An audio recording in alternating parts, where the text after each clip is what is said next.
Bienvenue dans la leçon 3 du module 7. Vous apprendrez à préparer vos activités de mise en réseau et à équilibrer vos actions en ligne et en personne en tenant compte des avantages et des inconvénients de chacune, ainsi que des certaines choses à faire et à ne surtout pas faire. Tout d'abord, voici la liste des conseils pratiques établis par notre panel d'entrepreneurs. Ces éléments seront à développer si vous prévoyez de participer à un événement de mise en réseau. Nous verrons ensuite les différences entre les réseaux en ligne et en face à face pour que vous puissiez choisir en toute conscience l'un ou l'autre pour atteindre vos objectifs. Commençons avec la préparation.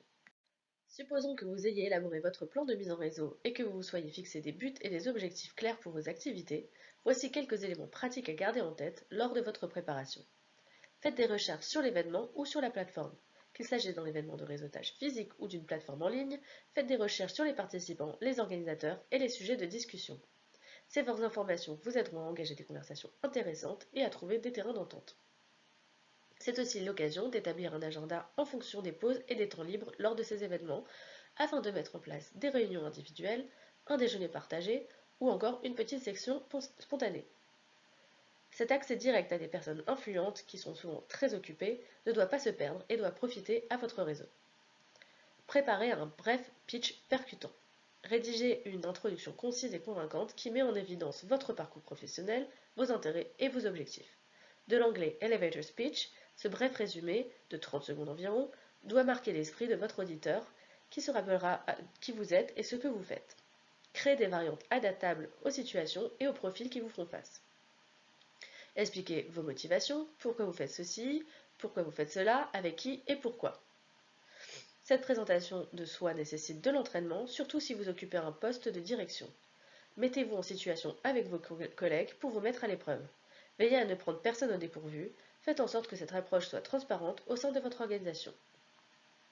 Un autre point est de s'habiller correctement. Habillez-vous en fonction du code vestimentaire de l'événement et du secteur dans lequel vous vous trouvez. Regardez les photos des éditions précédentes si besoin. Le plus important est que vous sentiez à l'aise dans vos vêtements. Toutefois, une apparence professionnelle appropriée laissera une impression positive aux autres. Apportez des cartes de visite. Avec vos coordonnées à jour, c'est un moyen pratique d'échanger des informations avec de nouvelles relations, mais c'est aussi un moyen de se démarquer. Envisagez un équivalent numérique avec un QR code à scanner. Demandez à la personne rencontrée son mode de contact préféré. Il faut aussi que vous arriviez tôt. Vous aurez l'occasion d'aborder et d'accueillir les autres, de les mettre à l'aise et peut-être de les orienter dans le lieu. Prévoyez également du temps de conversation ouverte plus longue. Si vous êtes pressé, vous risquez de manquer des occasions de nouer des liens plus profonds. Examinons à présent certaines caractéristiques, les choses à faire ainsi que les choses à ne pas faire dans le cadre d'une mise en réseau en face à face. Le réseautage en personne présente 3 avantages principaux. La connexion personnelle et le renforcement de la confiance. L'un des principaux avantages de ce réseautage est la possibilité d'établir un lien personnel avec les autres. Rencontrer quelqu'un en personne vous permet de lire son langage corporel, le ton de sa voix et les expressions faciales, ce qui peut contribuer à instaurer une confiance de manière plus efficace que lors d'événements en ligne. Notre recherche sur le terrain a révélé que les réunions virtuelles sont plus fluides et efficaces lorsque les personnes se sont déjà rencontrées. Gardez ce point à l'esprit pour vos activités de lancement. L'amélioration de la communication et de la clarté. Dans des interactions en face à face, la communication a tendance à être plus immédiate et directe. La communication sera souvent plus claire et efficace que lors de réunions en ligne ou par échange de courriels. Vous gagnerez aussi du temps en vous engageant dans des discussions en temps réel, en posant des questions et en recevant des réponses immédiates. Cela vous permettra de mieux saisir les besoins, les intérêts et les objectifs de chacun.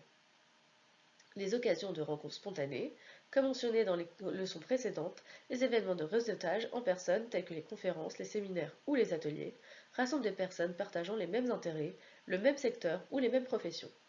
Ces événements créent un environnement propice aux rencontres spontanées que vous n'auriez sûrement pas rencontrées autrement. Ces rencontres peuvent déboucher sur des opportunités, des partenariats ou des collaborations inattendues. Le réseautage en personne peut aussi présenter des lacunes. Une portée et une accessibilité limitée. Les événements en personne nécessitent une présence physique et sont donc limités dans l'espace et l'accessibilité. En fonction du lieu de l'événement et de vos propres contraintes géographiques, vous pourriez manquer des occasions d'entrer en contact avec des personnes ou des groupes différents, dans différents pays et dans différentes régions. Cela peut s'avérer particulièrement difficile pour les personnes avec des grands problèmes de mobilité. C'est aussi exigeant en termes de temps et de ressources. Les événements en personne peuvent prendre beaucoup de temps, en particulier s'ils impliquent des déplacements, des préparatifs, sans compter la participation à l'événement en lui-même. Il peut aussi y avoir des coûts associés, tels que les frais d'inscription, de transport, d'hébergement et de repas. En fonction de votre emploi du temps et de votre budget, il peut être difficile de participer à plusieurs événements, ce qui complique la constitution d'un vaste réseau. Il y a aussi une absence de suivi et d'analyse. L'un des avantages du réseautage en ligne est la facilité de suivi et d'analyse des données. Lorsque vous entrez en contact avec quelqu'un en ligne, vous pouvez facilement assurer un suivi par courrier électronique, via les réseaux sociaux ou par les plateformes de messagerie. Vous pouvez suivre l'implication des tiers et analyser les données pour mesurer votre efficacité. En revanche, le suivi en personne peut prendre du retard ou moins bien s'organiser. Il peut être difficile de quantifier avec précision l'impact de vos interactions. Par conséquent, lorsque vous vous engagez dans des activités de réseautage en face à face, veillez à vous concentrer sur l'établissement de relations en engageant également des discussions en dehors de la thématique de la rencontre. N'hésitez pas à approcher des personnes haut placées et des professionnels plus expérimentés. S'habiller pour l'occasion sera tout à fait crucial selon l'aspect formel ou informel de la situation, mais il faudra aussi adapter votre façon de vous exprimer et de vous mettre en valeur avec votre personnalité. Supposons que vous aimiez travailler en réseau et que vous vous sentiez bien dans votre peau lors d'un événement in vivo. Gardez toujours à l'esprit de ne pas monopoliser les conversations et de ne pas vous survendre. Voyons à présent les choses à faire et à ne pas faire lors du réseautage en ligne. La mise en réseau en ligne présente quelques avantages majeurs. L'un des principaux est sa portée et son accessibilité mondiale. Grâce aux plateformes en ligne, vous pouvez entrer en contact avec des professionnels, des entreprises et des communautés du monde entier, ce qui vous ouvre les portes d'un large éventail d'opportunités et de connexions. Il y a aussi une commodité et un gain de temps. Le réseautage en ligne offre la possibilité d'établir des contacts à votre convenance et à votre rythme. Depuis votre domicile ou votre bureau, vous pouvez vous connecter sans vous déplacer pour assister à des événements. Plus besoin de bouleverser votre emploi du temps, ce qui vous permet de concilier vos efforts de réseautage et d'autres responsabilités. Vous pouvez, comme nous l'avions déjà mentionné, suivre les données et les analyses. Les plateformes numériques proposent des outils de suivi et d'analyse des activités de mise en réseau avec des indicateurs d'implication. Ces analyses vous aident à comprendre quelles connexions et quelles interactions donnent de meilleurs résultats. Vous pouvez alors vous concentrer sur l'établissement de relations fructueuses. Vous avez aussi des réseaux de niche et des réseaux ciblés. Les plateformes de mise en ligne vous proposent souvent des groupes spécialisés ou des communautés centrées sur des secteurs d'activité, d'intérêt ou de professions spécifiques. Elles vous permettent de vous engager dans des réseaux ciblés avec des personnes qui partagent des objectifs ou des expertises similaires, plus proches de vos intérêts et de vos objectifs. La mise en réseau en ligne présente aussi quelques inconvénients. La connexion personnelle est limitée. Le ton et les intentions de la communication écrite peuvent être mal interprétés et il est plus difficile d'établir un lien de confiance que lors d'interactions en personne où le langage corporel et les expressions faciales jouent un rôle important. Même si la technologie des vidéoconférences a beaucoup évolué ces dernières années, le moindre retard de connexion peut entraîner des perturbations. Il y a aussi parfois une surcharge d'informations et de bruit. Le monde numérique est saturé d'informations. Les plateformes de réseautage en ligne, en particulier les réseaux sociaux, peuvent être submergées par un flux constant de mises à jour, de posts et de messages. Il devient difficile de filtrer l'énorme quantité de contenu et de se concentrer sur des interactions signifiantes.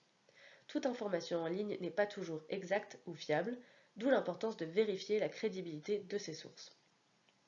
Il peut y avoir aussi un manque d'authenticité et des fausses déclarations. Les réseaux en ligne permettent aux individus d'élaborer leur profil et leur personnalité. Cela conduit parfois à un manque d'authenticité. On peut exagérer ses succès ou se présenter sous un faux jour pour paraître plus attrayant ou plus prospère. Il est difficile de juger avec précision la crédibilité et l'authenticité des personnes avec lesquelles vous interagissez. Voici donc quelques conseils pratiques à garder à l'esprit lorsque vous travaillez en ligne sur Internet.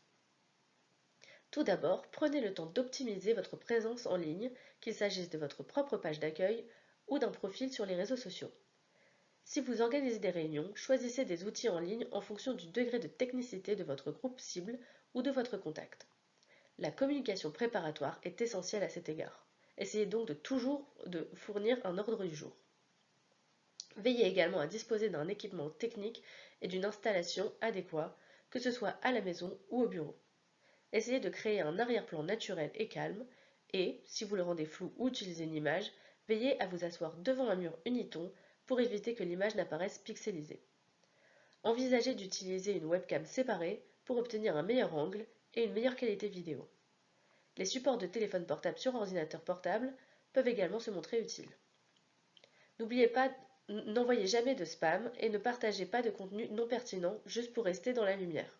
Soyez prudent avec les informations personnelles et évitez les envois génériques de masse ou les réponses automatiques. Que vous soyez à l'aise avec l'une ou l'autre des méthodes, elles doivent s'équilibrer afin d'avoir une approche complète et de qualité et afin d'exploiter les avantages de chacune.